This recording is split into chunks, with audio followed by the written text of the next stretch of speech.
अशोक जी अपनी पत्नी के साथ अपनी रिटायर्ड जिंदगी बहुत हंसी खुशी गुजार रहे थे।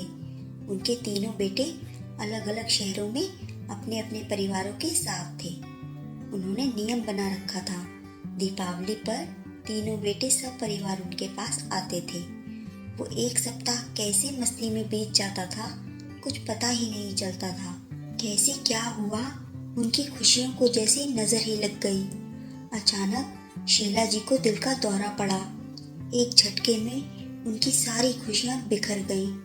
तीनों बेटे दुखद समाचार पाकर दौड़े आए।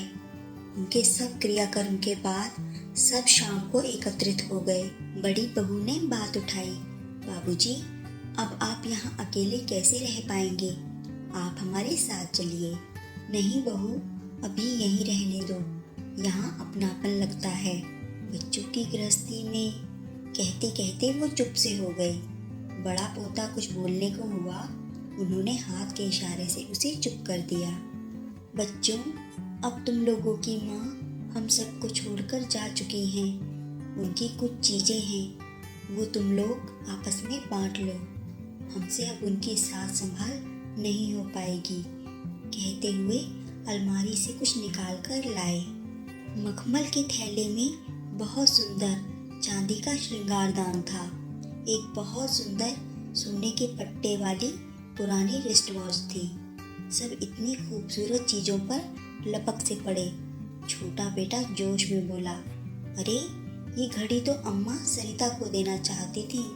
अशोक जी धीरे से बोले, और सब तो मैं तुम लोगों को बराबर से दे ही चुका हूँ। इन दो चीजों से उन्हें बहुत लगाव था।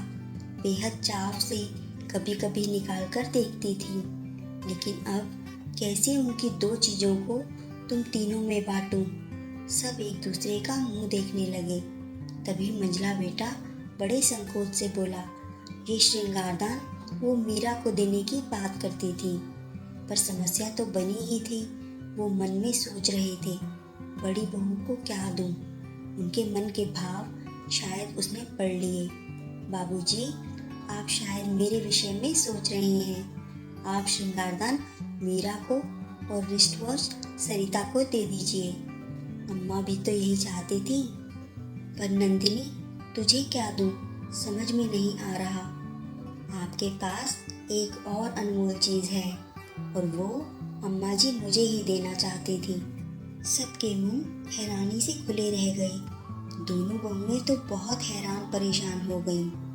अब कौन सा पिटारा खुलेगा? सबकी हैरानी और परेशानी को भांपकर बड़ी बहू मुस्कुराकर बोली, वो सबसे अनमोल तो आप स्वयं हैं बाबूजी।